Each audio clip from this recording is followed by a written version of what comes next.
Hi സുഹൃത്തുക്കളെ, എല്ലാവർക്കും സുഖം തന്നെന്ന് വിശ്വസിക്കുന്നു. നിങ്ങളുടെ എല്ലാവരുടെയും EVകൾക്കും സുഖം തന്നെന്ന് വിശ്വസിക്കുന്നു.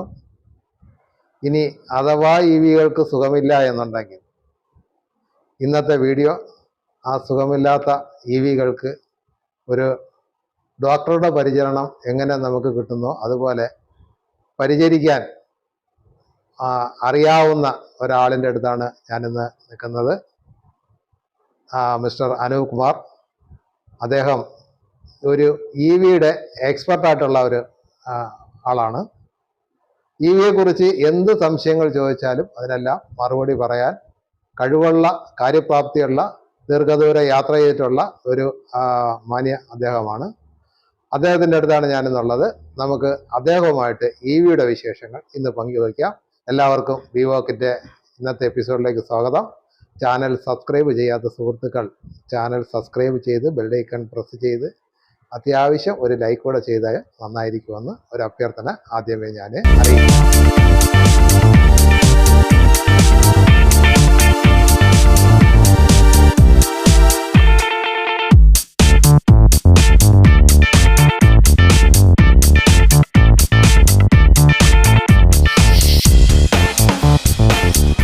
അനൂപ് കുമാർ സാർ, ചാനലിലേക്ക് സ്വാഗതം.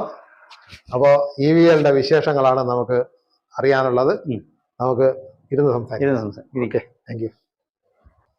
EV കൈവശമുള്ള ഒരാളിൻ്റെ അടുത്ത് ആരായാലും ആദ്യം ചോദിക്കുന്ന ഒരു ചോദ്യം എന്ന് പറയുന്നത് സാറിന്റെ വണ്ടി എത്ര കിലോമീറ്റർ ഓടിയിട്ടുണ്ടെന്നുള്ളതായിരിക്കും ചോദിക്കുന്നത്. അപ്പൊ ആദ്യത്തെ ചോദ്യം അതാണ്, സാറിന്റെ വണ്ടി എത്ര കിലോമീറ്റർ ഓടിയിട്ടുണ്ട്? ഞാൻ വണ്ടി എടുത്തിട്ട് 2 വർഷം കഴിഞ്ഞു. 2 വർഷമായി. അതായത് ഈ മാസം 8-ാം തീയതി 2 വർഷമായി. പക്ഷെ അങ്ങനെ വലിയ ഒരു ഓട്ടം എന്ന് പറയാനില്ല. എന്റെ വണ്ടി 32,000 കഴിഞ്ഞു. എന്തെങ്കിലും ഉണ്ടായിട്ടുണ്ടോ? അതാണ് എനിക്ക് പറയാനുള്ള കാര്യം. അതായത് ഞാന് ഈ ടാറ്റ EVകളെ വളരെ പുച്ഛത്തോടെയാണ് കണ്ടിരുന്നത്.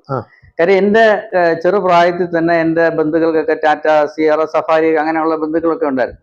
അപ്പൊ അവരൊക്കെ രാവിലെ വീട്ടിൽ നിന്ന് വണ്ടി എടുത്തുകൊണ്ട് പോകും, വൈകുന്നേരം ഓട്ടോയിലും ഒക്കെ അല്ലെങ്കിൽ നടന്നുമൊക്കെ ആയിരിക്കും തിരിച്ച് വീട്ടിലോട്ട് വരുന്നത്. കാര്യം ഈ വണ്ടി വഴിയിൽ എവിടെയെങ്കിലും പിന്നെ അത് അവസാനം സർവീസ് സെന്ററിൽ നിന്ന് അവരൊന്ന് കെട്ടി വലിച്ചോണ്ട് പോകും. ഇത് എന്നിട്ടും മിക്കവാറും ഞാൻ കാണുന്ന കാഴ്ച.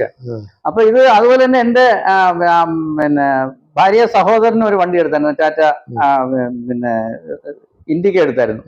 അതും ഒരു 20,000 25,000 കിലോമീറ്റർ എഞ്ചിൻ പണി വരികയും അതൊക്കെ ചെയ്തു. അപ്പൊ ഇങ്ങനെ എന്റെ ജീവിതത്തിൽ ഞാൻ ചെറുപ്പം തൊട്ട് എന്റെ യൗവന കാലത്തും പ്രായം എപ്പോഴും കാണുന്ന കാര്യം, ഏത് ടാറ്റ വണ്ടി ഞാൻ നോക്കിയാലും എപ്പോഴും ട്രബിളാണ്. അപ്പൊ അങ്ങനെയാണ് ഞാൻ എനിക്ക് ടാറ്റ എടുത്ത് വണ്ടി എടുത്ത് ഒരു വല്ലാത്ത ഒരു ഒരു പിന്നെ വെറുപ്പ്, ഒട്ടും താല്പര്യമില്ലാത്ത ഒരു കൂട്ടത്തിലായിരുന്നു. പക്ഷെ ഞാനത് EV വന്ന സമയത്ത് ഞാനത് എന്ത് ചെയ്യുമെന്ന് പറഞ്ഞാൽ, എൻ്റെ അടുത്ത് ഞാനത് EV എടുക്കാനായിട്ട് നിന്നതല്ല, മറ്റൊരു വാഹനം എടുക്കാനായിട്ട് ഡീസൽ, വേറൊരു വാഹനം എനിക്ക് ഓട്ടം ആ സമയത്ത് കൂടുതലായ സമയത്ത് ഡീസൽ എടുത്തേക്കാന്ന് വിചാരിച്ച് ഒരു ഡീസൽ വണ്ടിക്ക് വേണ്ടി പോയി. അപ്പൊ എൻ്റെ അടുത്ത് എൻ്റെ ഒരു സുഹൃത്ത് പറഞ്ഞു, ഇപ്പൊ ഇലക്ട്രിക് വാഹനങ്ങൾ ഇറങ്ങിയിട്ടുണ്ട്, അപ്പൊ അദ്ദേഹം ടാറ്റ വണ്ടി വരുന്ന ഇതുപോലെ ഒന്ന് ഓടിച്ചു നോക്കി, അസാധ്യമായിരിക്കുന്നു, ഭയങ്കരമായിരിക്കുന്നു. അപ്പൊ എൻ്റെ അടുത്ത് താങ്കളും ഇതൊന്ന് പോയി ട്രൈ ചെയ്ത് നോക്കണം, ടെസ്റ്റ് ചെയ്ത് നോക്കണം. അപ്പൊ ഞാൻ പറഞ്ഞു ടാറ്റ വണ്ടി ആയതുകൊണ്ട് എനിക്ക് വേണ്ട, എനിക്ക് അതിൽ താല്പര്യം അങ്ങനെയല്ല, ഇത് ഒന്ന് നോക്കണം. കാര്യം അദ്ദേഹം പറഞ്ഞ പോയിന്റ്, ഇതിന് എഞ്ചിനും ഇല്ല, ഗിയർ ബോക്സും ഇല്ല. ഈ രണ്ടുമാണ് ടാറ്റയുടെ ഏറ്റവും വലിയ പ്രശ്നങ്ങൾ. ഇത് രണ്ടും ഈ വണ്ടിക്കില്ല. ഇത് മാത്രമല്ല, ഇതിനകത്തുള്ള പ്രധാനപ്പെട്ട ഘടകങ്ങളൊക്കെ ചൈനയിൽ നിന്ന് ഇമ്പോർട്ട് ചെയ്തിട്ടുള്ള സാധനങ്ങൾ. ഇതിന്റെ ബോഡി ടാറ്റയുടെ സാധനമല്ല, ബോഡി മാത്രം. ബോഡിക്ക് ടാറ്റയ്ക്ക് പണ്ടേ എനിക്ക് കുഴപ്പമില്ല. കാര്യം സസ്പെൻഷനും ബോഡിയും ടാറ്റ പണ്ടേ നല്ലതാണെന്നുള്ള കാര്യം എനിക്കറിയാം. അങ്ങനെയാണ് എൻ്റെ അനുഭവം. ബാക്കിയുള്ള കാര്യങ്ങളാണ് ഈ ട്രബിൾ. അതായത് ചിലപ്പോൾ പിന്നെ AC ഇട്ടാൽ കുറച്ച് കഴിയുമ്പോൾ AC വർക്ക് ചെയ്യില്ല, പാർവിന്റെ താത്താഴച്ച് കുറച്ച് കഴിയുമ്പോൾ പൊങ്ങൂല്ല, അങ്ങനെയൊക്കെയുള്ള പ്രശ്നങ്ങൾ ടാറ്റയ്ക്ക് ഉണ്ടായിരുന്നു. അപ്പൊ ഞാനത് വെറുതെ യാദൃശ്യമായിട്ട് ഞാനൊരു MG ആദ്യം വേറൊരു ഇതുപോലെ ട്രൈ ചെയ്ത് നോക്കി. അത് കഴിഞ്ഞ് ടാറ്റ ഓടി. ഞാൻ ശരിക്കും പിന്നെ സ്തബ്ധനായിപ്പോയി എന്നുള്ളതാണ് ടാറ്റ ഓടിച്ചു കഴിഞ്ഞപ്പോഴത്തേക്ക്. കാര്യം EVയുടെ ഒരു പ്രത്യേകത ആയിരിക്കാം അത്. കാര്യം ഞാൻ EV ആദ്യമായിട്ടാണ് അതിനെ ഓടിക്കുന്നത്. നമുക്ക് അതിന് മുമ്പ് പെട്രോൾ ഡീസൽ വണ്ടികളെ ഉള്ളായിരുന്നു, EV ഓടിച്ചിട്ടില്ല. പക്ഷെ ഓടിച്ചു കഴിഞ്ഞപ്പോൾ EVയുടെ ഒരു പ്രത്യേകത കാരണമായിരിക്കാം ഞാൻ ആകെ വണ്ടറടിച്ചു. എല്ലാം ഇത് മാറി ടാറ്റ എടുത്തുള്ള അത്. പക്ഷെ എനിക്ക് പേടിയുണ്ടായിരുന്നു, കാര്യം ഈ പ്രശ്നങ്ങൾ വരുമല്ലോ. പുതിയ വണ്ടിയാണ് ടെസ്റ്റ് ഡ്രൈവ് ചെയ്തത്. പക്ഷെ ഞാനത് എടുത്തു കഴിഞ്ഞാൽ, ഞാൻ അതിന്റെ ഉടമസ്ഥനായി കഴിയുമ്പോൾ ഈ കുഴപ്പങ്ങൾ എന്നെ ബാധിക്കുമെന്ന് എനിക്കൊരു പേടിയുണ്ടായിരുന്നു. അതുകൊണ്ട് ഞാൻ എന്ത് ചെയ്യുന്ന പറഞ്ഞാൽ, ആദ്യം ടാറ്റയ്ക്ക് വലിയ മുതൽമുടക്കുള്ള ഒരു ടാറ്റ വണ്ടി എടുക്കാം. അതാകുമ്പോൾ ഏറ്റവും അന്നത്തെ കാലത്ത് വിലയും കുറവാണ്. നമ്മൾ ടാറ്റ വണ്ടിയിലേക്ക് ആദ്യം പോകാം. എന്തെങ്കിലും പ്രശ്നം ഉണ്ടെങ്കിൽ വേഗം കൊടുത്തിട്ട് കൈ ഒഴിയാന്നൊക്കെ വിചാരിച്ചാണ് ടാറ്റ. അങ്ങനെ ഞാൻ എടുത്ത സമയത്ത് നെക്സോൺ ആയിരുന്നു ഞാൻ എടുത്തത്. മാക്സ് അല്ലേ? മാക്സ് എടുത്തത്. പക്ഷേ എനിക്ക് പറയാനുള്ള എന്റെ ആ എല്ലാ പ്രതീക്ഷകളെയും തകിടം മറിച്ചുകൊണ്ട് എനിക്ക് തോന്നുന്നു ടാറ്റ ഒരു മധുര പ്രതികാരമാണ് എന്റെ അടുത്ത് ചെയ്തതെന്നാണ് എനിക്ക് തോന്നുന്നത്. കാര്യം ഈ 2 വർഷം കൊണ്ട് പീരിയോഡിക് സർവീസിനല്ലാതെ എനിക്ക് ഒരു കംപ്ലൈന്റും ഇല്ല, ഒരു കാര്യം, അതായത് ഒരു നട്ട് ബോൾട്ട് ടൈറ്റ് ചെയ്യാൻ പോലും ഞാൻ സർവീസ് സെന്ററിൽ പോയിട്ടില്ല. അങ്ങനെ എനിക്ക് തോന്നുന്നില്ല വേറെ ആരെങ്കിലും ഉണ്ടെന്ന്. വളരെ അപൂർവം ആൾക്കാരെ കാണുള്ളൂ. ഞാൻ EVOK ഗ്രൂപ്പിലുള്ളതാണ്. അപ്പൊ ആ ഗ്രൂപ്പിൽ തന്നെ ഉള്ള ധാരാളം എന്റെ സുഹൃത്തുക്കളുണ്ട്. അപ്പൊ അവിടുത്തെ എല്ലാം ഞാൻ ഇങ്ങനെ കോൺടാക്ട് ചെയ്തപ്പോഴത്തേക്കും ബാറ്ററി മാറ്റാത്തതുകൊണ്ട് ബാക്കി ഒരുപാട് കംപ്ലൈന്റ്സ് ഇല്ലാത്ത ആൾക്കാർക്ക് ഒരു പരിധിവരെ ഇല്ലാത്തതുണ്ട്. പക്ഷെ എന്തെങ്കിലുമൊക്കെ ചെറിയ ചെറിയ പ്രശ്നങ്ങൾക്ക് അവർക്ക് സർവീസ് സെന്ററിൽ പോകേണ്ടി വന്നിട്ടുണ്ട്. എന്നെ സംബന്ധിച്ച് അങ്ങനെ പോകേണ്ടിയേ വന്നിട്ടില്ല. എനിക്ക് പീരിയോഡിക് സർവീസിന് മാത്രമാണ് ഞാൻ സർവീസ് സെന്ററിൽ പോയത്. എന്തുകൊണ്ടും ടാറ്റയുടെ വാഹനം, നമ്മളെടുത്ത വാഹനം 100% നമ്മൾ സാറ്റിസ്ഫൈഡ് ആണ്, വളരെ സാറ്റിസ്ഫൈഡ് ആണ്. എനിക്ക് ഇങ്ങനെ ഒരു വാഹനം കിട്ടും ഞാൻ ഒരിക്കലും പ്രതീക്ഷിച്ചു. പക്ഷേ നമ്മള് ഇപ്പൊ സാറിപ്പോ നമ്മുടെ ടാറ്റയെന്നല്ല, ഈ ഇലക്ട്രിക് വാഹനങ്ങളുടെ ഒരു 10-20 ഗ്രൂപ്പുകളില് ഏകദേശം പകുതി ഗ്രൂപ്പിലും സാറ് നിറഞ്ഞ സാന്നിധ്യം എപ്പോഴും ഉണ്ട്. ഏത് ചോദ്യങ്ങൾക്കും എപ്പോഴും ഒരു ആൻസർ സാറിന്റെ ഭാഗത്തു നിന്ന് ഏത് ഗ്രൂപ്പിലും ലഭിക്കാം. അതുകൊണ്ട് തന്നെ സാറ് എല്ലാ ഗ്രൂപ്പിലും അറിയപ്പെടുന്ന ഒരാളാണ്. അത് ഈ തിരുവനന്തപുരത്ത് നിന്ന് മാത്രമല്ല, കേരളത്തിലൊട്ടാകെയുള്ള എല്ലാ ഗ്രൂപ്പിലും സാറിന്റെ അടുത്ത് ചോദിച്ചു കഴിഞ്ഞാൽ ഈ EVക്ക് ഒരു പരിഹാരം ഉണ്ടാവുമെന്ന് ആളുകൾ പ്രതീക്ഷിക്കുന്നുണ്ട്. അതുകൊണ്ട് സാറിന് ഒത്തിരി ആളുകൾ വരാറുണ്ട് എന്നുള്ളതാണ് ഞാൻ പ്രതീക്ഷിക്കുന്നത്. അപ്പോ നമ്മളെ സംബന്ധിച്ച് നമുക്ക് പോസിറ്റീവായിട്ടുള്ള അഭിപ്രായമാണ്. പക്ഷെ ഗ്രൂപ്പുകളില് നമുക്ക് നെഗറ്റീവായിട്ടുള്ള ഒത്തിരി ഒരുപാടുണ്ട്, വരുന്നുണ്ടല്ലോ, ധാരാളം. അപ്പൊ അതിൽ പ്രധാനമായിട്ടും വരുന്ന വിഷയങ്ങളൊന്നും, പ്രധാന വിഷയം ഈ ബാറ്ററി കംപ്ലൈന്റ് ആണ്. ടാറ്റയെ സംബന്ധിച്ച് എനിക്ക് പറയാനുള്ള ഏറ്റവും വലിയ കാര്യം ബാറ്ററി കംപ്ലൈന്റ് ആണ്. പിന്നെ എനിക്ക് നമുക്കൊന്നും അത് വന്നിട്ടുമില്ല, എനിക്ക് ഇതുവരെ എനിക്കും വന്നിട്ടില്ല, ഒരു പ്രശ്നമില്ല. സൈലന്റ് സാറാണ് ശരിക്കും പറഞ്ഞാല് എന്റെ ട്രാവൽ ഗുരു. ഞാൻ ആദ്യമായിട്ട് ഇതുപോലെ ബാംഗ്ലൂരിൽ പോകുമ്പോഴും എല്ലാ സമയത്തും എവിടെ പോകണമെങ്കിലും ശൈലേന്ദ്രൻ സാറാണ് പിന്നെ എന്റെ വഴികാട്ടി. എനിക്ക് പല സന്ദർഭങ്ങളിൽ ലോങ് ട്രിപ്പ് പോകുമ്പോൾ ഞാൻ പകച്ചു നിന്നപ്പോഴൊക്കെ എന്നെ ആശ്വസിപ്പിച്ചതും എനിക്ക് വഴി കാട്ടിയതും എല്ലാം ശൈലേന്ദ്രൻ സാറാണ്. ഞാൻ ഓരോ പ്രാവശ്യവും ഞാൻ ഏറ്റവും കൂടുതൽ പോയിട്ടുള്ള തിരുവനന്തപുരം ടു ബാംഗ്ലൂർ 750 കിലോമീറ്ററോളം സഞ്ചരിക്കുമ്പോൾ ഓരോ പ്രാവശ്യം പോകുമ്പോഴും തിരിച്ചു വരുമ്പോഴും ഞാൻ ശൈലേന്ദ്രൻ സാറിനെ കോൺടാക്ട് ചെയ്യാറ്. ഞാനിപ്പോൾ ഒരു 7 പ്രാവശ്യം പോയിട്ടുണ്ട്. ഇപ്പൊ എനിക്ക് വളരെ തറവായി പോയിട്ട് വരുന്നത്, എവിടെ ചാർജ് ചെയ്യണമെന്ന്, എങ്ങനെ പോകണമെന്നൊക്കെ. ഞാൻ ആദ്യം പോകുന്ന സമയത്ത് 5-6 പ്രാവശ്യമൊക്കെ ആദ്യ സമയത്ത് ചാർജ് ചെയ്താണ് പോയത്. കാര്യം വേറെ ഒന്നും കൊണ്ടല്ല, റേഞ്ച് ആങ്സൈറ്റി നമുക്ക് വരും, നമുക്കൊരു ടെൻഷൻ വരും. ആദ്യമായിട്ട് പോകുമ്പോൾ നമ്മളൊരു എത്തുമോ എന്നുള്ളൊരു ഭയം എപ്പോഴും നമ്മുടെ മനസ്സിൽ വരും. അതുകൊണ്ട് നമുക്ക് ചാർജിങ് സ്റ്റേഷൻ കണ്ടു കഴിഞ്ഞാൽ അപ്പം തന്നെ ചാടിക്കറി അവിടെ ചാർജ് ചെയ്യാം. ആവശ്യമുണ്ടോ ഇല്ല എന്നുള്ളതല്ല പ്രശ്നം, നമുക്ക് ചാർജ് ചെയ്യണം. പക്ഷെ അത് ശൈലേന്ദ്രൻ സാറാണ് എൻ്റെ അടുത്ത് പറഞ്ഞു തന്നത്. സാർ ഇങ്ങനെ പാനിക് ആവേണ്ട കാര്യമില്ല, സാറിന് 3 ചാർജ് കൊണ്ട്, മാക്സിലാണ് 3 ചാർജ് കൊണ്ട് തിരുവനന്തപുരം ടു ബാംഗ്ലൂർ പോകാമെന്ന് ശൈലേന്ദ്രൻ സാറാണ് ആദ്യം പറഞ്ഞു തന്നത്. എവിടെയൊക്കെ ചാർജ് ചെയ്യണമെന്നുള്ളതും ശൈലേന്ദ്രൻ സാർ പറഞ്ഞു തന്നു. അത് കറക്റ്റായിരുന്നു, വളരെ അക്ഷരം പ്രതി അത് ശരിയായിരുന്നു. ഞാനത് ഫോളോ ചെയ്താണ് പോകുന്നത്. പിന്നെ ആദ്യം ഇവിടുന്ന് തിരുനെൽവേലി ഗംഗൈക്കൊണ്ടലിൽ ഞാൻ ചാർജ് ചെയ്യും, അത് കഴിഞ്ഞ് വാടിപ്പെട്ടിയിൽ ചാർജ് ചെയ്യും, അത് കഴിഞ്ഞ് ഒമല്ലൂരിൽ ചാർജ് ചെയ്യും. ഒമല്ലൂരിൽ ചാർജ് ചെയ്ത് കഴിഞ്ഞാൽ പിന്നെ നേരെ ബാംഗ്ലൂർ. ഈ 3 ചാർജിന്റെ ആവശ്യമേ ഉള്ളൂ ഒരു മാക്സിൽ പോയി കഴിഞ്ഞാൽ. അപ്പൊ എനിക്ക് സമയവും ലാഭം, പിന്നെ ഈ പറഞ്ഞതുപോലെ മെനക്കേടും വളരെ ലാഭം. അങ്ങനെയാണ് എൻ്റെ ശൈലേന്ദ്ര സാറാണ് എൻ്റെ ആദ്യം ആയിട്ട് ഇതിന്റെ ഒരു പരിഹാരം പറഞ്ഞു തന്നത്. അപ്പൊ ഈ പറഞ്ഞ ശൈലേന്ദ്ര സാറ് ഞാൻ തന്നെയാണ്, എന്നെ കുറിച്ചാണ് സാറ് പറഞ്ഞത്. വളരെ നല്ല കാര്യങ്ങൾ പറഞ്ഞു, അത് എനിക്ക് സന്തോഷമുണ്ട്. അപ്പൊ ഞാനിപ്പോ സാറിന് ഇന്റർവ്യൂ ചെയ്യാനാണ് വന്നിട്ടുള്ളത്. അപ്പൊ സാറിപ്പോ എന്നെ കുറിച്ചുള്ള കാര്യങ്ങളാണ് പറഞ്ഞത്. അപ്പൊ അതിരിക്കട്ടെ. അപ്പൊ ഇപ്പൊ ബാറ്ററി കംപ്ലൈന്റ് ആണ് ടാറ്റയുടെ പ്രധാന പ്രശ്നങ്ങൾ നമ്മൾ നേരിടുന്നത്. ടാറ്റ ഒരു പരിധിവരെ പരിഹരിക്കുന്നുണ്ട്, പക്ഷെ കാലതാമസം വരുന്നതാണ്, സർവീസിന് ഒരു താമസം വരുന്നത്. എന്നാല് നമ്മുടെ MGയെ സംബന്ധിച്ച്, BYD സംബന്ധിച്ച്, മഹേന്ദ്രയെ സംബന്ധിച്ച് ബാറ്ററിക്ക് അങ്ങനെ ഒരു കംപ്ലൈന്റ് ഉള്ളതായിട്ട്, ബാറ്ററി കംപ്ലൈന്റ് കാണും, പക്ഷെ വളരെ കുറവാണ്, കമ്പാരിറ്റീവ്ലി വളരെ കുറവാണ്. ഇപ്പൊ നമുക്കിപ്പോ മാരുതിയുടെ വിറ്റാര വന്നിട്ടുണ്ട്. എന്നാൽ അതിനെല്ലാം സവിശേഷത എന്ന് പറയുന്നത് നമുക്ക് മഹേന്ദ്രയുടെ EV6, 9 2 വാഹനങ്ങൾ, അത് രണ്ടും അൺലിമിറ്റഡ് ബാറ്ററി കവറേജ് ആണ്. അത് മാത്രമല്ല ബ്ലേഡ് ബാറ്ററിയാണ് യൂസ് ചെയ്യുന്നത്. ബ്ലേഡ് ബാറ്ററിയാണ്. പിന്നെ അതുകൂടാതെ തന്നെ പിന്നെ MGയുടെ വിൻസർ അൺലിമിറ്റഡ് ബാറ്ററി ആയിട്ട് വന്നിട്ടുണ്ട്. അത് അപ്ഗ്രേഡ് ചെയ്ത് ഇനിയിപ്പോ 55 കിലോവാട്ട് അതിന് വേണ്ടിയുള്ള സ്ഥലം. അപ്പൊ ഈ 2 മഹേന്ദ്രയും ഈ MGയും അൺലിമിറ്റഡ് വാറന്റി ആയിട്ടൊക്കെ രംഗപ്രവേശനം ചെയ്യുമ്പോ ഇപ്പൊ മാരുതി വിറ്റാര ഇറക്കിയിട്ടുണ്ട്. ഈ മാരുതിയും ടാറ്റയൊക്കെ വിപണിയിൽ നിന്ന് ഇനി പിന്നിലോട്ട് പോകാൻ സാധ്യതയില്ല എന്നുള്ളതാണ് എൻ്റെ സംശയം. അങ്ങനെ വിപണിയിൽ പിന്നിലോട്ട് പോകാനുള്ള ഇതില്ല. കാര്യം ഞാൻ ടാറ്റയെ പഠിച്ചതിൽ നിന്ന് ഞാൻ മനസ്സിലാക്കുന്നത്, ടാറ്റ ഒരു ഫിനിക്സ് പക്ഷിയാണ്, സ്വന്തം ചാരത്തിൽ നിന്ന് ഉയർത്തെഴുന്നേൽക്കും. അതിന്റെ ഏറ്റവും വലിയ ഉദാഹരണമാണ് ടാറ്റയുടെ പൂർവ്വകാല ചരിത്രം, ടാറ്റയുടെ വണ്ടികൾ. പണ്ട് ടാറ്റയുടെ വണ്ടികൾ ഞാൻ ഈ പറഞ്ഞ സിയറയും ആ സമയത്തുള്ള നോക്കുമ്പോൾ എസ്റ്റേറ്റും ഒക്കെ.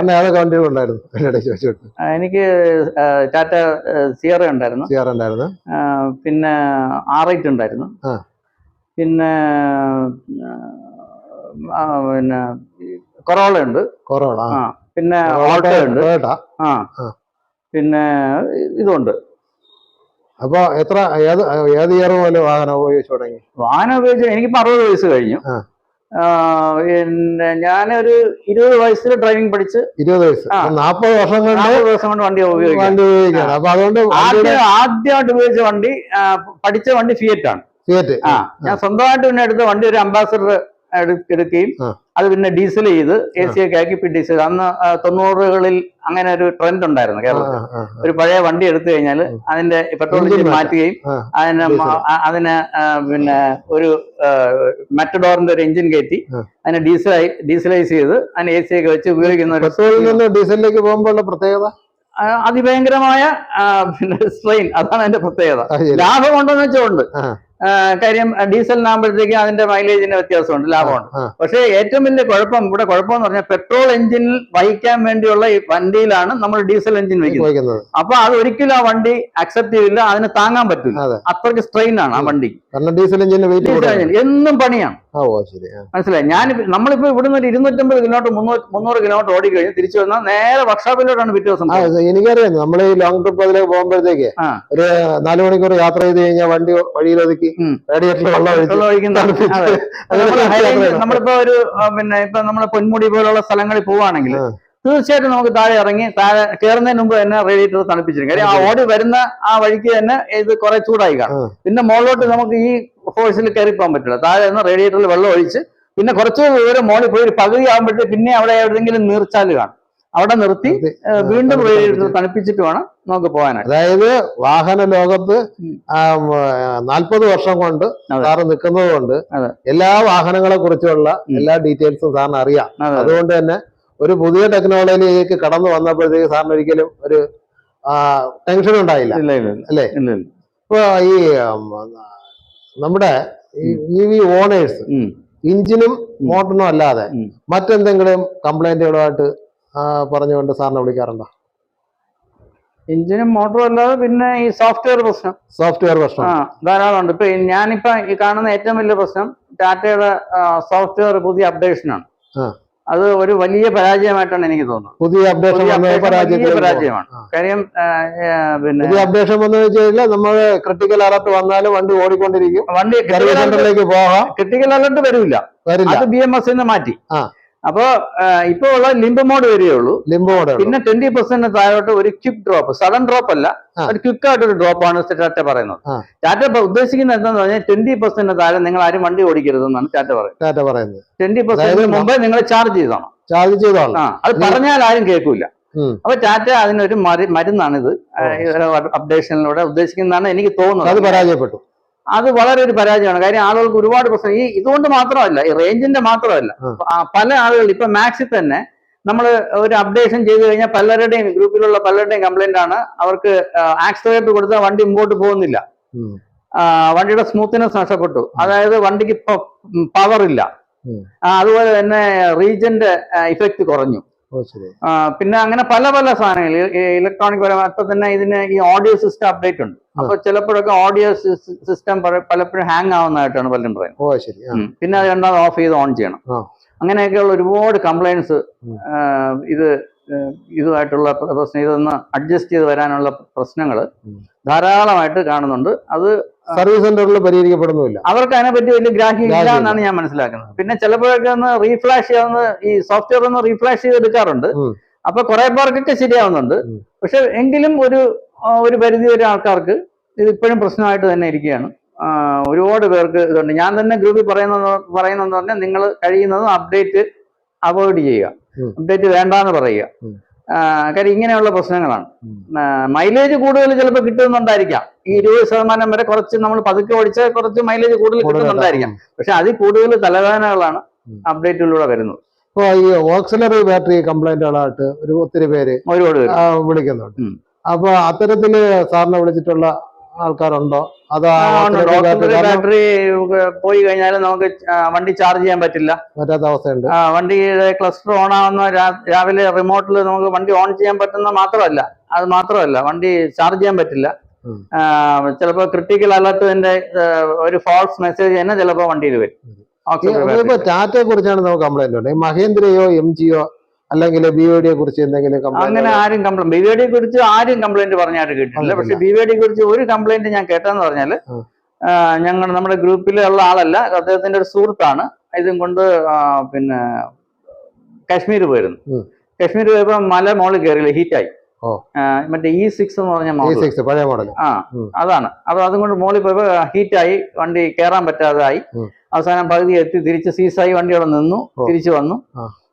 പിന്നെ അവന് വേറെ എന്താ കംപ്ലൈന്റ് ഉണ്ടായിരുന്നു, തിരിച്ച് താഴെ വന്ന് വേറെ സർവീസ് സെന്ററിൽ കൊണ്ടുപോയി അത് റിപ്പയർ ചെയ്താണ് പുള്ളി തിരിച്ചു വന്നത്. അവനെന്തോ കംപ്ലൈന്റ് ഉണ്ട്. വേറെ കാര്യം പറഞ്ഞു, ഇപ്പൊ നമ്മുടെ കേരളത്തിലെ ഇന്ത്യയില് 1 ലക്ഷം വാഹനങ്ങൾ എടുത്തു നോക്കിക്കഴിഞ്ഞാൽ ഒരു 75,000 വാഹനം, 75% വാഹനവും ടാറ്റയുടെ വാഹനങ്ങളാണ്. തീർച്ചയായിട്ടും പോയിട്ട് ഒരു 25%-ത്തിലേക്കായിരിക്കും മഹേന്ദ്ര, BYD, പിന്നെ നമ്മുടെ MG ഒക്കെ വരുന്നത് അല്ലേ. ഹുണ്ടായുടെ കോണയുണ്ട്, അവരുടെ തന്നെ ഐക്കോണിക് ഉണ്ട്, പിന്നെ മഹേന്ദ്രയുടെ 2 വാഹനങ്ങളുണ്ട്.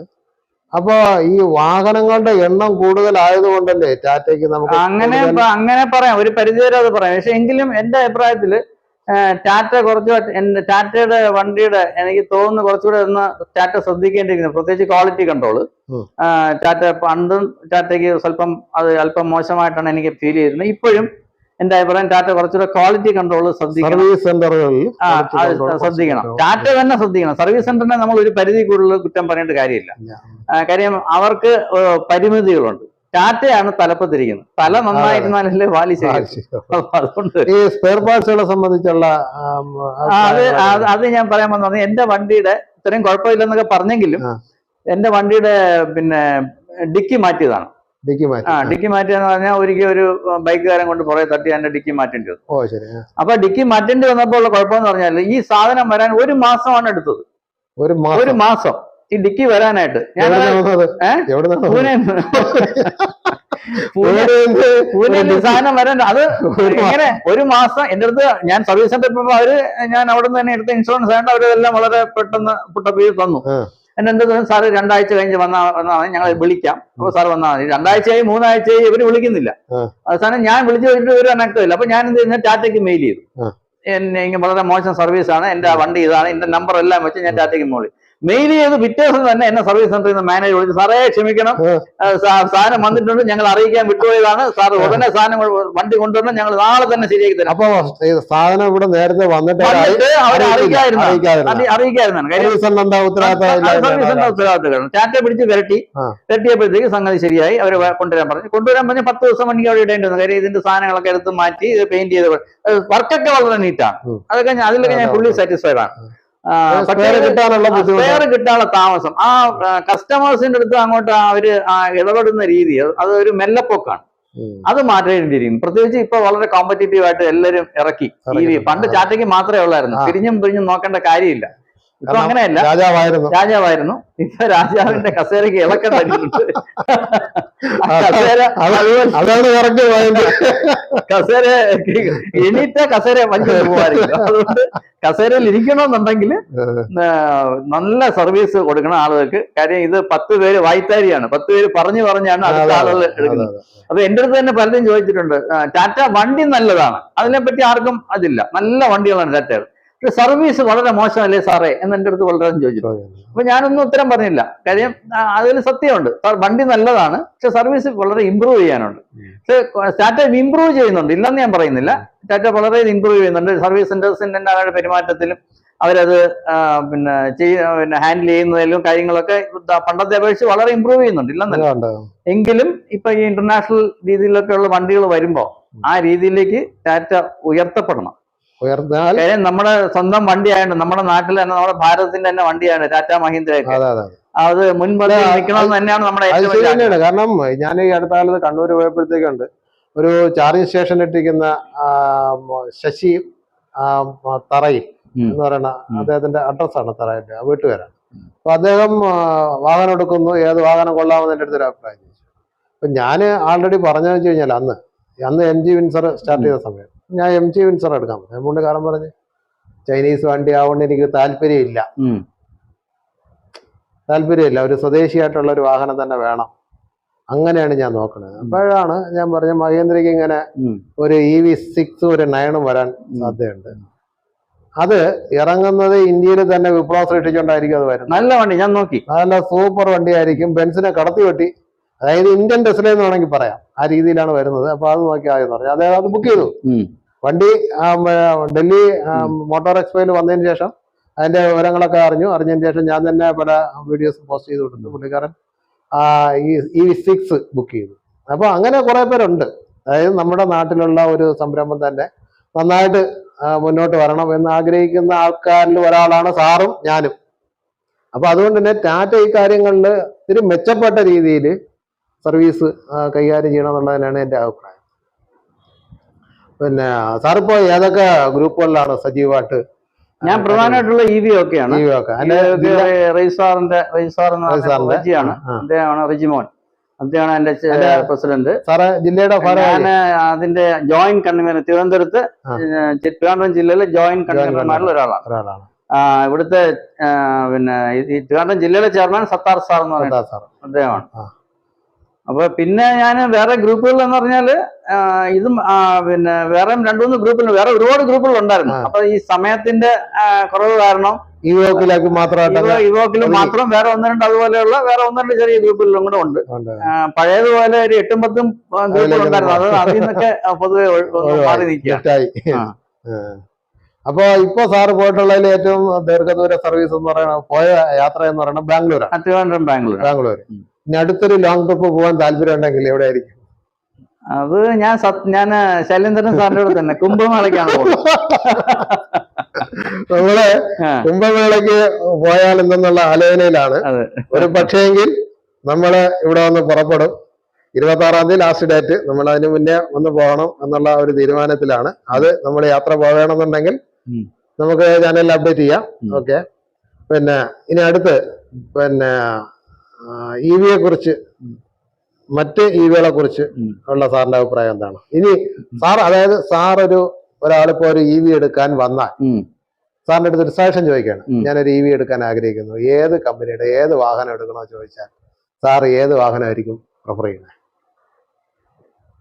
പുതിയ EV ഇപ്പൊ എടുക്കാൻ വരികയാണെങ്കിൽ, ഇപ്പൊ ഒരാൾ എൻ്റെ അടുത്ത് പറയാണ് എന്റെ ബഡ്ജറ്റ് ഒരു 20 ലക്ഷം രൂപയാണ്, അതിൽ എനിക്കൊരു EV എടുക്കണമെന്ന് പറഞ്ഞാൽ ഞാൻ തീർച്ചയായിട്ടും ടാറ്റ നെക്സോൺ 45 എടുക്കാൻ പറയും. 45 എടുക്കാൻ പറയും. പക്ഷെ ഞാൻ പിന്നെ പറയും, നിങ്ങൾ കുറച്ചുകൂടെ വെയിറ്റ് ചെയ്യൂ, ഒരു 2-3 മാസം കൂടെ വെയിറ്റ് ചെയ്യൂ. ഈ നെക്സോൺ 45 തന്നെ ഇപ്പൊ അല്ലല്ല, നെക്സോൺ പ്യൂർ EV ആയിട്ട്, ഈ നെക്സോൺ അവർ സ്റ്റോപ്പ് ചെയ്തിട്ട് ഇത് തന്നെ പ്യൂർ EV ആയിട്ട് വരുന്നുണ്ട്. അതായത് ഈ നെക്സോണിന്റെ പ്യൂർ EV വെർഷൻ ആണ് കർവ്. അപ്പൊ ഈ കർവിന് അതിന് നെക്സോണിന് ഡിക്കിയും കൂടെ ഉണ്ടെന്നേ ഉള്ളൂ. അപ്പൊ ഈ നെക്സോൺ ഇപ്പോൾ ഉള്ള എക്സിസ്റ്റിംഗ് നെക്സോൺ തന്നെ പ്യൂർ EV ആക്കാൻ അവർക്ക് വലിയ പാടൊന്നുമില്ല. ഓൾറെഡി ആ പ്ലാറ്റ്ഫോമിലുള്ളതാണ് കർവ്. അപ്പൊ ആ നെക്സോൺ തന്നെ ഇനിയിപ്പം പ്യൂർ EV ആയിട്ട് വന്നേക്കാം. മാത്രമല്ല ചിലപ്പോൾ ബാറ്ററി പാക്ക് കൂടെ മാറിയേക്കാം, കുറച്ചുകൂടെ റേഞ്ച് വന്നേക്കാം. ഇപ്പൊ വന്ന പ്രിസ്മാറ്റിക് ആണ്. അപ്പൊ അത് മാറ്റി ഇത് മാറി ചിലപ്പോ ഒന്ന് കുറച്ചുകൂടെ ഒന്ന് റേഞ്ച് കൂടിയ വണ്ടി. പ്രിസ്മാറ്റിക് അല്ലേ? അല്ലല്ല, എന്റെ മാക്സ് ഒക്കെ പ്രിസ്മാറ്റിക് ബാറ്ററിയിൽ വന്നിട്ടുള്ള വാഹനങ്ങളെ കുറിച്ച് എന്തെങ്കിലും കംപ്ലൈന്റുകൾ? പ്രിസ്മാറ്റിക് ബാറ്ററി പൊതുവെ നല്ലതാണ്, കുഴപ്പമൊന്നുമില്ല. പക്ഷേ പ്രിസ്മാറ്റിക് ബാറ്ററിയുടെ ഒരേ ഒരു ദൂഷ്യവശം എന്ന് പറഞ്ഞാൽ വേറെ ഒന്നുമല്ല, അതിന് ഡീഗ്രഡേഷൻ റേറ്റ് അല്പം കൂടുതലായിരിക്കും. ബാറ്ററിയുടെ നശീകരണ സ്വഭാവം ഒരല്പം കൂടുതലായിരിക്കും സിലിണ്ടറിക്കലിനെ അപേക്ഷിച്ച്. ഇപ്പൊ ഒരു വർഷം ലിംബോ മോഡ് ഉണ്ടാവില്ല അല്ലേ?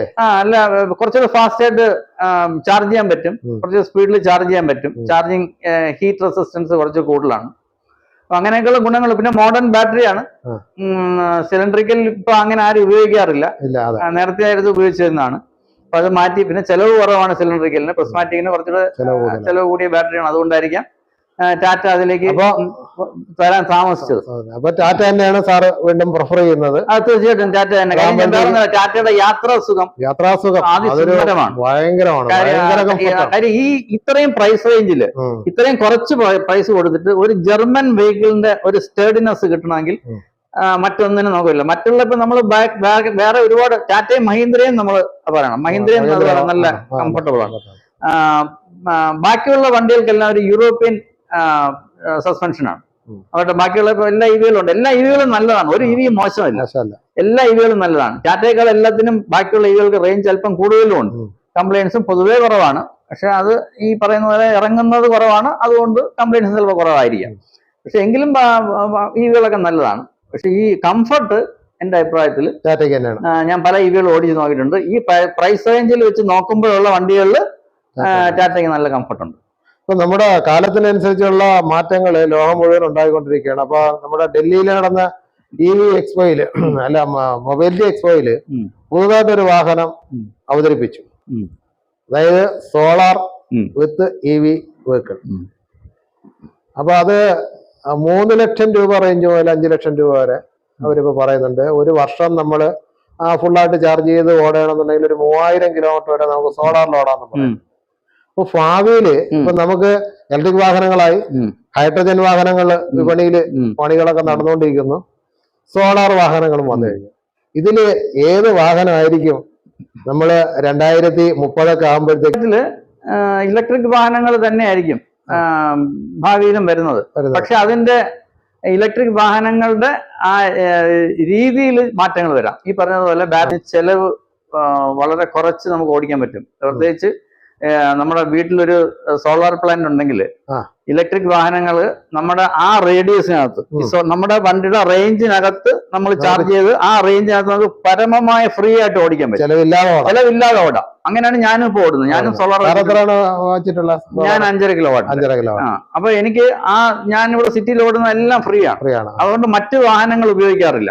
അതുകൊണ്ട് നമുക്ക് ഇന്ധനത്തിന്റെ ചെലവ് വരുന്നില്ല. ഇപ്പൊ നമ്മൾ ഹൈഡ്രജൻ ബൈക്ക് വെക്കുകയാണെങ്കിലും അതിനും ചെലവുണ്ട്. കറണ്ട് ബില്ല് അടയ്ക്കേണ്ടി വരുന്നില്ല. 2 ഉപയോഗം അവിടെ തന്നെ വരുന്നുണ്ട്. 3 വാഹനം ഓടുന്നതിന് പിന്നെ നമുക്ക് ചെലവില്ലാതെ. പിന്നെ അടുത്ത് പിന്നെ പരിസ്ഥിതി നമ്മളായിട്ട് മലിനീകരണം വരുന്നില്ല. അതുകൊണ്ട് അത് ഹൈഡ്രജനും അങ്ങനെയാണ്, മലിനീകരണമില്ല. പക്ഷെ ഹൈഡ്രജനുള്ള ഒരു കുഴപ്പം എന്ന് പറഞ്ഞാൽ അതിന്റെ മാനുഫാക്ചറിങ് കോസ്റ്റ് വളരെ കൂടുതലാണ്. വണ്ടി നമ്മൾ വാങ്ങിക്കുന്ന വണ്ടിക്ക് വളരെ വില കൂടുതലാണ്. ഇലക്ട്രിക്കിന്റെ 3 ഇരട്ടിയാണ് ഒരു വണ്ടിയുടെ വില. അതൊന്ന്. രണ്ടാമത്തെ കാര്യം, ഹൈഡ്രജനും നമ്മൾ ഇന്ധനം നമുക്ക് സ്വയം നിർമ്മിക്കാൻ പറ്റില്ല. ഈ സോളാർ പോലെ നമുക്ക് ചെയ്യാൻ പറ്റില്ല. നമുക്ക് അതിനൊരു ഹൈഡ്രജൻ ഫില്ലിംഗ് സ്റ്റേഷൻ ഉണ്ട്, അവിടെ പോയി ഹൈഡ്രജൻ അടിക്കണം. അപ്പൊ അതിന് നമുക്ക് പൈസ ചെലവാകും. മനസ്സിലായി? എന്തുകൊണ്ടും ചെലവില്ലാതെ കൊണ്ടിടക്കാൻ പറ്റുന്നത് നമുക്ക് EV തന്നെയാണ്. അത് സോളാറും കൂടെ ആഡ് ചെയ്ത് വരികയാണെന്നുണ്ടെങ്കിൽ കുറച്ചുകൂടെ. മാത്രമല്ല ഈ ഇലക്ട്രിക് വാഹനത്തിന്റെ ഏറ്റവും വലിയ ഗുണം എന്ന് പറഞ്ഞാൽ വളരെ നിശബ്ദം മാത്രമല്ല, ഭയങ്കര പവർഫുൾ ആണ്, ടോർക്ക് ഭയങ്കരമാണ്. അപ്പൊ ഈ ഒരു ഇത്രയും ഇതെല്ലാം തികഞ്ഞ ഒരു വാഹനമാണ് ശരിക്കും പറഞ്ഞാൽ ഇലക്ട്രിക്. ഒരു 10ൽ 9.5 വേണമെങ്കിൽ ഇപ്പൊ കൊടുക്കാം. ഞാൻ ആ 10 കൊടുക്കാത്ത എന്തെന്ന് പറഞ്ഞാൽ ഇലക്ട്രിക് വാഹനത്തിന്റെ ഏറ്റവും വലിയ ഇപ്പോഴത്തെ പരാധീനം എന്ന് പറഞ്ഞാൽ ചാർജിങ് സ്പീഡാണ്. ഇപ്പോഴും നമ്മൾ എത്ര വില കൂടിയ വണ്ടിയാണെങ്കിലും, 1 കോടി രൂപയുടെ വണ്ടിയാണെങ്കിലും ഒരു 10% 100% ആവാൻ 1 മണിക്കൂർ വെയിറ്റ് ചെയ്യണം. 1 മണിക്കൂർ വെയിറ്റ് ചെയ്യണം. 10% 80% വരെ ആവാനായിട്ട് 20-25 മിനിറ്റ് വെയിറ്റ് ചെയ്യണം. പക്ഷെ 100 ആക്കാനായിട്ട് ഏതാണ്ട് 1 മണിക്കൂർ വെയിറ്റ് ചെയ്യണം. അപ്പൊ ആ ഒരു പരാധീനത ഇപ്പോഴും ഉണ്ട്. പക്ഷെ നമുക്ക് ഇത്രയൊക്കെ ചെലവ് കുറവാണ്. ഇപ്പൊ സോളാർ വെച്ച് ചെയ്യണമെന്നുണ്ടെങ്കിൽ നമുക്ക് വീട്ടിലെ കറണ്ട് ബില്ല് അടയ്ക്കണ്ട, വാഹനത്തിന് നമുക്ക് ഇന്ധന ഫ്യൂൽ അടയ്ക്കണ്ട. അപ്പൊ ഇങ്ങനെയൊക്കെ ആണ്, ചെലവ് കുറവാണ്. പിന്നെ സ്പെയർ പാർട്സിന് നമുക്ക് ഒരുപാട് നേട്ടമുണ്ടല്ലോ, അല്ലേ? സ്പെയർ പാർട്സ് നമുക്ക് സാധാരണ ഒരു IC എഞ്ചിൻ വാഹനത്തിന് 50,000 കിലോമീറ്റർ ഓടുമ്പോഴത്തേക്ക് ഒരു 20,000 രൂപയ്ക്ക് സ്പെയർ പാർട്സ് മാറേണ്ടി വരികയാണെന്നുണ്ടെങ്കിൽ നമുക്ക് ഇതിന് ഒരു 5,000 രൂപയ്ക്ക് പോലും മാറേണ്ടി വരുന്നില്ല. അത് മാത്രമല്ല, ഈ EVയുടെ ഏറ്റവും വലിയൊരു ഗുണം എന്ന് പറഞ്ഞാല് നമ്മുടെ EV പിന്നെ എന്താ പറയുന്ന ഈ ഒരു IC വണ്ടികളെ പോലെ ഒരു പിന്നെ എന്താ പറയുക, ഒരു പ്രൂവൺ ടെക്നോളജി അല്ലാത്തത് കൊണ്ട് ധാരാളം അതിനെ പ്രൊമോട്ട് ചെയ്യാനും അതിനെ ആളുകൾക്ക് ഒരു ജനകീയമാക്കാനും വേണ്ടി കമ്പനികൾ ധാരാളം പിന്നെ ഇതിന് ഇളവുകൾ കൊടുക്കുന്നുണ്ട്. IC എഞ്ചിന് ഇത്രയും ഇതുണ്ടോ? ഒരു IC എഞ്ചിനും കൊടുക്കുന്നില്ല. കൊടുക്കുന്നില്ല. അതാണ് ഞാൻ പറയുന്നത്. ഇത്രയും ചെലവ് കുറഞ്ഞ ഒരു വാഹനമാണ് ഇലക്ട്രിക് വാഹനം. പക്ഷെ എന്നിട്ടും ജനങ്ങൾ അങ്ങ് അക്സെപ്റ്റ് ചെയ്യുന്നില്ല പൂർണ്ണതോതിൽ. എന്നാൽ കുറച്ചു പേര് മാത്രമേ ഇതിനെക്കുറിച്ച് റിസർച്ച് ചെയ്തിട്ട് ഈ വാഹനത്തിലേക്ക് മാറുന്നുള്ളൂ. ഇപ്പോഴും പുതിയ വാഹനങ്ങൾ എടുക്കുന്നവരെല്ലാം ഒന്ന് ഡീസൽ അല്ലെങ്കിൽ പെട്രോൾ അല്ലെങ്കിൽ ഹൈബ്രിഡിലേക്ക് പോവുകയാണ്. അപ്പൊ അതിനൊരു മാറ്റം വരാൻ സാധ്യത. അതിന്റെ മാറ്റം പ്രധാന പ്രശ്നം ഞാൻ ഉദ്ദേശിക്കുന്ന എന്റെ എന്ന് പറഞ്ഞാൽ ചാർജിങ് സ്റ്റേഷന്റെ അഭാവങ്ങളും ചാർജിങ് സ്പീഡിനെ പറ്റി ആളുകൾക്കുള്ള ഒരു പ്രശ്നമാണ്. ഒരു 10 മിനിറ്റ് കൊണ്ട് ചാർജ് ചെയ്ത് പോകാൻ സാധിച്ചാൽ അത് എല്ലാവരും വളരെ അല്ലെങ്കിൽ സൈക്കിൾ സിസ്റ്റം. അതെ, വളരെ വേഗതയേറിയ ലോകമാണ്. ആർക്കും പിന്നെ കാത്തു നിൽക്കാനോ ഒന്നിനുമുള്ള സമയമില്ല. സമയത്തിനാണ് വില. സമയം നമുക്ക് വേണ്ടി കാത്തു നിൽക്കാറില്ല. അപ്പൊ അതുകൊണ്ട് പിന്നെ ഈ 1 മണിക്കൂറൊക്കെ ഓരോ ചാർജിങ്, ഞാനിപ്പോ തന്നെ ഇവിടുന്ന് ബാംഗ്ലൂർ പോകണമെന്ന് പറഞ്ഞു, 3 ചാർജിങ് ഉണ്ട്.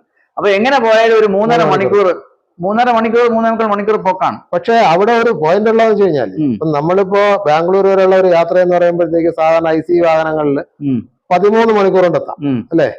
നമുക്കിപ്പോ 3 മണിക്കൂർ നല്ല സ്പീഡിൽ പോകണമെങ്കിൽ അത്രയും വേണ്ടല്ലേ. 12 മണിക്കൂറുണ്ടൊക്കെ ബസ്സൊക്കെ 12 മണിക്കൂറാണ്.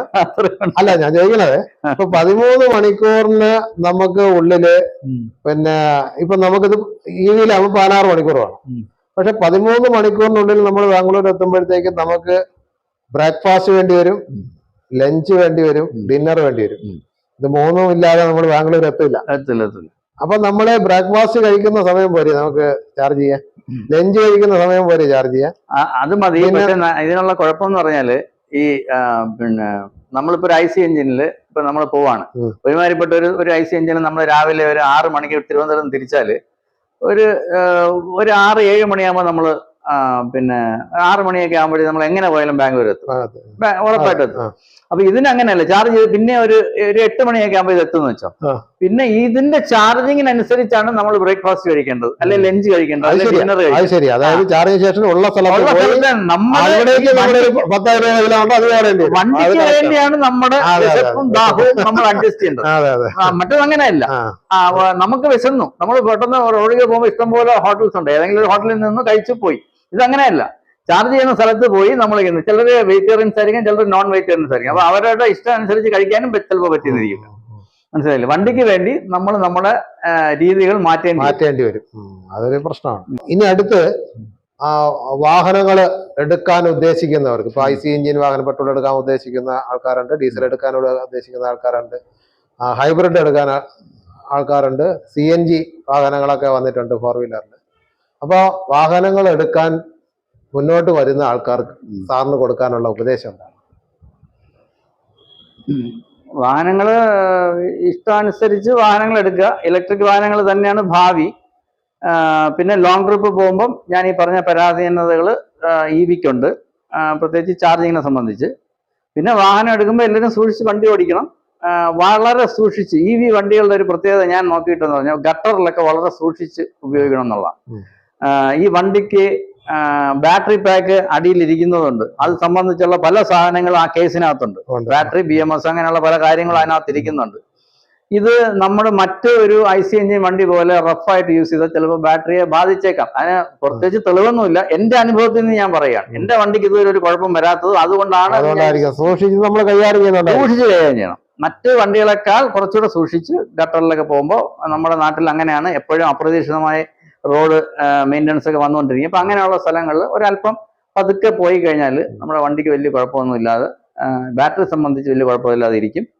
നമുക്ക് കൂടുതൽ നാൾ കൊണ്ടുപോകാം എന്നാണ് ഞാൻ വിശ്വസിക്കുന്നത്. കാര്യം ടാറ്റ വലിയ പ്രോബ്ലം ഉള്ള വണ്ടിയാണെന്ന് പറഞ്ഞിട്ട് കൂടി എന്നെ സംബന്ധിച്ച് എനിക്ക് പോസിറ്റീവേ പറയാനുള്ളൂ, അവിടെ പറയാനുള്ളൂ. നെഗറ്റീവ് ഞാൻ ആകെ അന്തം വിട്ടിരിക്കുകയാണ് ടാറ്റയെ സംബന്ധിച്ച്. ഈ ഒരു 1000 കിലോമീറ്റർ ഒക്കെ നമുക്ക് ഒറ്റ ചാർജിൽ ഓടാമെന്നുണ്ടെങ്കിൽ ഇതിൽ വലിയൊരു വിപ്ലവം സൃഷ്ടിച്ച് തീർച്ചയായിട്ടും എല്ലാ ആൾക്കാരും അത് ജനകീയമായിട്ട് അതിനുള്ള ഒരു കാര്യം എന്ന് പറഞ്ഞാൽ ഇത് വരുന്നുണ്ട്. അത് താഴേക്ക് വരണം. സാധാരണ നിലയിൽ അതായത് 20 ലക്ഷം രൂപയ്ക്ക് താഴെയുള്ള വണ്ടിക്കും അത് 15 ലക്ഷം രൂപയ്ക്കുള്ള വണ്ടിക്കും അത് വരണം. 1000 കിലോമീറ്റർ എങ്കിലും നമുക്ക് കുറഞ്ഞത് വേണം. തീർച്ചയായിട്ടും അങ്ങനെയാണെന്നുണ്ടെങ്കിൽ ഇതൊരു വലിയ വിപ്ലവമായിട്ട്. ചാർജിങ് സ്പീഡ് കുറഞ്ഞു കഴിഞ്ഞാൽ ഭയങ്കര വിപ്ലവം. ചാർജിങ് സ്പീഡ് കുറഞ്ഞു കഴിഞ്ഞാൽ ഗുണമെന്ന് പറഞ്ഞാൽ റേഞ്ചിന് പിന്നെ ഈ 1000 ഒന്നും വേണമെന്നില്ല. ഇല്ല. ഈ 1000 1500 ഈ 2000 കിലോമീറ്റർ എന്ന് പറയുന്നത് ഒറ്റയടിക്ക് നമ്മൾ വീട്ടിൽ നിന്ന് ഇത്രയും മെനക്കെട്ട് ചാർജ് ചെയ്ത് പിന്നെ ഇടയ്ക്കിട്ട് ചാർജിങ് സ്റ്റേഷൻ അവോയ്ഡ് ചെയ്ത് പോകാൻ വേണ്ടിയാണ്. കാര്യം ചാർജ് ചെയ്യാതെ കഴിഞ്ഞാൽ ഒരുപാട് സമയം വേണം. അപ്പൊ റേഞ്ച് കൂടി കഴിഞ്ഞാൽ അത് നമുക്ക് മാറ്റാം. പക്ഷെ സ്പീഡ് കൂടിയുള്ള ഗുണം എന്ന് പറഞ്ഞാൽ നമുക്ക് വലിയ റേഞ്ചുള്ള വണ്ടി എടുക്കേണ്ട ആവശ്യമില്ല. വില കൂടിയ വണ്ടികൾ വേണ്ട, സാധാരണ വണ്ടി എടുത്താൽ മതി. നമുക്ക് പെട്ടെന്ന് പെട്രോൾ അടിക്കുന്ന പോലെ പെട്ടെന്ന് ചാർജ് ചെയ്ത് പോകണം. അതാണ് വേണ്ടത്. ഞാൻ അതിന് വേണ്ടിയാണ് വെയിറ്റ് ചെയ്യുന്നത്. എത്രയും പെട്ടെന്ന് അത് വരണം. പക്ഷെ അതിന് ഒരു വലിയ മറ്റേ ഈ റേഞ്ച് കൂടിയ വാഹനങ്ങൾ ഉള്ളതുപോലെ ഇതിന് ഈ ചാർജിങ് സ്പീഡ് കൂടുന്നതിനെ പറ്റി വരും, നാളെ വരും, മറ്റന്നാൾ വരും എന്ന് പറയുന്നുള്ളതല്ലാതെ അത് കണ്ടില്ല. വിപ്ലവകരമായ ഒരു മാറ്റം ഇനി ചാർജിങ് സ്റ്റേഷന്റെ കാര്യത്തിലും ഉണ്ടാവണം. തീർച്ചയായിട്ടും അത് വളരെ വേണ്ട. അതും കൂടെ ആയിക്കഴിഞ്ഞാൽ ശരിക്കും ഈ വിപ്ലവം പൂർണ്ണമായും നടപ്പിലാവും എന്നുള്ളതാണ്. എന്തിനേക്കാട്ടും മറിച്ച് ഇപ്പൊ ഈ ഒരു ചെറിയ ഒരു കാര്യത്തിലാണ് ഇത് തടസ്സപ്പെട്ട് നിൽക്കുന്നത്. നാളെ ഒരു വെയിറ്റ് ചെയ്യാനുള്ള ഇതിന്റെ ഈ പറഞ്ഞ ചാർജ് ചെയ്ത് പോകാനുള്ള എന്റെ അടുത്ത് എല്ലാവരും ചോദിക്കുന്നത് അങ്ങനെയാണ്. കുറെ ചാർജ് ചെയ്യണ്ടേ, കുറെ നേരം വെയിറ്റ് ചെയ്യണ്ടേ എന്നാണ് ആ എടുത്ത വായിൽ ആളുകൾ ചോദിക്കുന്നതാണ്. അപ്പൊ ആളുകളുടെ മനസ്സിലേതാണുള്ളത്. അപ്പൊ അത് മാറണമെങ്കിൽ സ്പീഡിൽ ചാർജ് ചെയ്യുന്ന വണ്ടികളും അതുപോലെ സ്പീഡിൽ ചാർജ് ചെയ്യുന്ന സ്റ്റേഷൻസും വരണം. നമ്മളിപ്പോ കേരളത്തില് നമ്മുടെ KSEBിയുടെ അണ്ടറിൽ 62 മെഷീൻ ഉണ്ട്. കെയ്മാപ്പ്. പിന്നെ അനർട്ടിന്റെ ഏകദേശം ഒരു 20ഓളം മെഷീൻ ഉണ്ട്. കെയ്യാപ്പ്. ഇത് രണ്ടും 13 രൂപയാണ്. പ്ലസ് GST അടക്കമാണ് നമ്മുടെ ഫീസ് ഈടാക്കുന്നത്. ഇപ്പൊ ഇവോക്ക് 15 രൂപയാണ് പ്ലസ് GST. ടാറ്റ വന്നിട്ട് 22 പ്ലസ് GST ആണ്. സിയോൺ വന്നിട്ട് 25 പ്ലസ് GST ആണ്. സിയോണാണ് ഏറ്റവും കൂടുതൽ. ഞാൻ ബാംഗ്ലൂർ പോകുമ്പോ എനിക്ക് ഏറ്റവും കൂടുതൽ പൈസ ആവുന്ന 30 രൂപയാണ് സിയോണിന്റെ ചാർജ്. പക്ഷെ ഞാൻ സിയോൺ തന്നെ പ്രിഫർ ചെയ്യുന്നത് എന്തുകൊണ്ടാണെന്ന് പറഞ്ഞാല് പെർഫെക്റ്റ് മെഷീൻ ആണ്. പെർഫെക്റ്റ് മെഷീൻ മാത്രമല്ല, എപ്പോ ചാർജ് ചെയ്യാൻ തന്നാലും മെഷീൻ വർക്കിംഗ് ആണ്. മനസ്സിലായില്ലേ? സിയോണിനെ സംബന്ധിച്ച് അങ്ങനെ ഒരു ഗുണമുണ്ട്. നമുക്ക് ഏത് പാതിരാത്രിയും പോയി വിശ്വസിച്ച് പോയി ചാർജ് ചെയ്യാൻ പറ്റും. അവിടെ മെഷീൻ വർക്കിംഗ് ആയിരിക്കും. അപ്പൊ ഈ 13 രൂപ മുതൽ 25 രൂപ വരെ വാങ്ങുന്ന കമ്പനികൾ കേരളത്തിലുണ്ട്, ഇന്ത്യയിലൊട്ടാകെ. അപ്പൊ ഇതിന് ഈ പല കമ്പനികളും പല റേഞ്ചിൽ പൈസ വാങ്ങുന്നതിനെ കുറിച്ച് സാറിന്റെ അഭിപ്രായം? അത് ഏകീകരണം വരും. കാര്യം സർക്കാർ ഇതിൽ കൈ കടത്തിയിട്ടില്ല. സെൻട്രൽ ഗവൺമെന്റ് ഇതിൽ കൈ കടത്തിയിട്ടില്ല. കാര്യം ഇപ്പോഴും കേന്ദ്ര ഗവൺമെന്റിന് ഇന്ധന ഇനത്തില് ഒരു വലിയ അടിയൊന്നും ഈ EVയിൽ നിന്നും ഉണ്ടാവുന്നില്ല. ഉണ്ടായിട്ടില്ല. കേന്ദ്ര ഗവൺമെന്റിന്റെ ഏറ്റവും വലിയ ഡെയിലി ഇൻകം സോഴ്സ് ആണ് ഇന്ധനം. പെട്രോൾ, ഡീസൽ ഇന്ധനത്തിലൂടെ ലിക്വിഡ് ക്യാഷ് ഒരു ദിവസം കോടിക്കണക്കിന് രൂപയാണ് കേന്ദ്ര ഗവൺമെന്റിന് കിട്ടുന്നത്. അതിനൊരു തടസ്സമായിട്ട് ഇതുവരെ EV വന്നിട്ടില്ല. കേന്ദ്രത്തിനും സംസ്ഥാനത്തിനും കിട്ടുന്നു. തീർച്ചയായിട്ടും ഇപ്പൊ അങ്ങനെ കിട്ടുന്നില്ല. അത് സർക്കാർ എന്നാണ് ഞാൻ ഉദ്ദേശിച്ചത്. കിട്ടുന്നില്ല. അപ്പൊ അതിനൊരു തടസ്സം ഇതുവരെ വന്നിട്ടില്ല. വരും. ഇനി ധാരാളം മാരുതിയൊക്കെ ഇറങ്ങി ധാരാളം EVകൾ വരുമ്പോ സർക്കാരിന്റെ ഇന്ധനത്തിനുള്ള ആ വരുമാനത്തിനൊരു തടസ്സം വരുമ്പോ സർക്കാർ EVയിൽ ഇതിന്റെ ഇലക്ട്രിക് വിഭാഗത്തിലും സർക്കാർ ഒരു നിയമം കൊണ്ടുവരും. അതിലും സർക്കാർ ഇടപെടും. അപ്പൊ അതിനൊരു ടാക്സേഷൻ സംവിധാനമൊക്കെ വരും. അപ്പൊ അങ്ങനെ വരുമ്പോ അതിനൊരു ഏകീകരണ സ്വഭാവം വരും. ഇപ്പൊ പ്രൈവറ്റ് ആയിട്ടുള്ള കമ്പനിക്കാർ അവരവരുടെ സൗകര്യം പൈസ വാങ്ങട്ടെ. എന്തായാലും എവിടെയെങ്കിലും ഒരിടത്ത് ഇടിച്ചു നിന്നല്ലേ നിൽക്കും. അത് നമ്മൾക്ക് പ്രതീക്ഷിക്കാം. തീർച്ചയായിട്ടും. അപ്പൊ എന്തായാലും ഇത്രയും വിലയേറിയ സമയം സാറ് അനുവദിച്ചു തരികയും നമ്മുടെ മാന്യ പ്രേക്ഷകർക്ക് വേണ്ടിയിട്ട് സാറിന്റെ അനുഭവങ്ങളും ഇനി വരാൻ പോകുന്ന ഭാവിയിലുള്ള EVയുടെ വിപ്ലവത്തെ കുറിച്ചും പറയാൻ വേണ്ടിയിട്ട് സമയം കണ്ടെത്തിയതിൽ വളരെ സന്തോഷമുണ്ട്. Thank you. അപ്പൊ പ്രേക്ഷകരെ അല്ലെങ്കിൽ EV ഓണേഴ്സ് ശ്രദ്ധിക്കുക. അനൂപ് സാറിനെ സംബന്ധിച്ചിടത്തോളം ഇവോക്കിന്റെ തിരുവനന്തപുരം ജില്ലാ വൈസ് ചെയർമാനാണ്. അല്ല, വൈസ് കൺവീനർമാരിൽ ഒരാളാണ്. അദ്ദേഹം ഫോൺ വിളിച്ചു കഴിഞ്ഞാൽ ഏത് സമയത്തും ഫോണ് അറ്റൻഡ് ചെയ്യും. അപ്പോൾ EVകളെ സംബന്ധിച്ച് എന്ത് അത്യാവശ്യങ്ങൾ ഉണ്ടെന്നുണ്ടെങ്കിലും അനൂപ് സാറിനെ കോണ്ടാക്ട് ചെയ്യാം. നമ്പര് താഴെ ഡിസ്ക്രിപ്ഷനിൽ കൊടുത്തിരിക്കും. അപ്പോൾ എന്ത് EVയെ സംബന്ധിക്കുന്ന സംശയങ്ങൾക്കും അനൂപ് സാറിനെ സമീപിച്ചാൽ മതി. അപ്പോൾ ഇത്രയും സമയം നമ്മുടെ പ്രേക്ഷകർക്ക് വേണ്ടിയിട്ട് സമയം ചെലവഴിച്ച അനൂപ് സാറിന് എല്ലാവിധ ഭാവുകങ്ങളും. ഇനിയും പുതിയ EVകളുടെ വരവും അതിൻ്റെ കുറിച്ചുള്ള പൂർണ്ണമായിട്ടുള്ള പഠനവും നടത്തി നമ്മുടെ ചാനലിലേക്ക് വിശേഷങ്ങളുമായിട്ട് സാർ എത്തട്ടെ എന്ന് ആശംസിക്കുന്നു. ശരി, നന്ദി, നമസ്കാരം.